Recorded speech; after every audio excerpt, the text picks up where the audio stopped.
there's a popular idea that people who start exercise quit around day 21. The 3-week rule has a clean narrative shape. It suggests a single moment of collapse, a wall you hit, a decision you make. It's satisfying in the way most myths are satisfying. It makes a messy process feel like a single event. The research tells a different story. Hey there, it's me, Core, and you're listening to Exercising Consistency, from fitness to flourishing.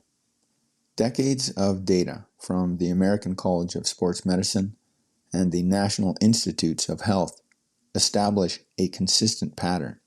For people starting a new exercise practice, the highest volume of cancellations and attendance drops does not occur at week 3.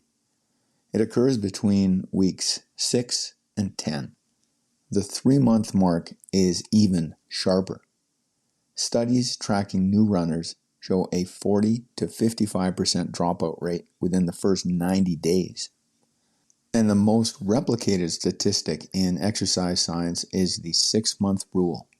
Across nearly every demographic group, half of all people who start a new program have stopped entirely by month 6. The 3-week mark is real. It's just not the quit. What actually happens at 3 weeks is the end of the honeymoon, and that distinction is significant. Every new exercise practice begins with an infusion of emotional momentum. You have decided. You have committed. The decision itself produces a feeling of forward motion that carries you through the early sessions. During week 1, you are exercising because the decision is still fresh enough to power the behavior.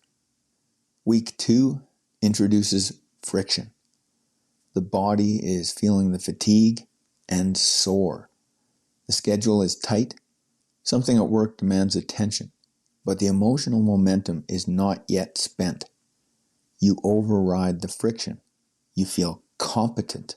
You tell yourself, this time is different. Week 3 is where the emotional fuel empties. By day 17 or 18, the feeling of forward motion is gone. In its place is the raw transaction. You, a session, no emotional energy to bridge the gap between intention and action. You're not quitting. The easy enthusiasm is simply over. This is the moment most people mistake for failure. They expected the early ease to be the new normal. When it vanishes, they interpret its absence as proof that something is wrong with them. There's nothing wrong. It's proof that emotional momentum is a finite resource, and it was never designed to carry a practice indefinitely. What follows is not a collapse. It's a slow unravel. One session gets missed. Something legitimate intervened. A late night, a sick child, an early meeting. The rationalization arrives within hours. I'll make it up tomorrow. But tomorrow is already full. The second miss follows, then a third. And here the mind performs an interesting operation. It doesn't simply acknowledge a gap. It reclassifies the entire enterprise. I've fallen off the wagon. I'm not a consistent person. I knew this would happen. The identity that was tentatively being built around the new behavior dissolves under the weight of a few missed sessions. The decision to quit is rarely made explicitly. It's drifted into. Week 4 becomes week 6. The practice that felt unstoppable in week 2 becomes a source of quiet shame by week 8. And the drift feels almost like relief. The pressure of the unrealized commitment lifts. The self-recrimination quiets. Because at least now the gap between aspiration and behavior has closed. You are no longer failing to be consistent. You are simply not exercising. This is the actual pattern. Emotional momentum carries weeks 1 through 3.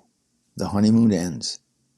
What follows is not a wall, but a vulnerable period stretching from week 4 through month 3. One missed session becomes a story about who you are. The story becomes permission to drift. The drift becomes a quit. It's never a single dramatic decision, just erosion. The fix is not more motivation.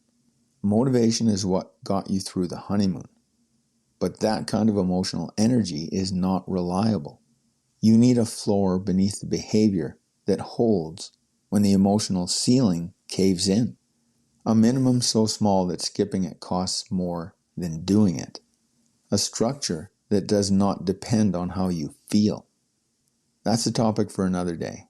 For now, the diagnosis matters on its own terms. If you've started and stopped a dozen times, you are running into a predictable structural pattern without a structure to meet it. The 3-week wall is not where you quit. It's where the real work begins. Recognize and name the moment. That's the first move.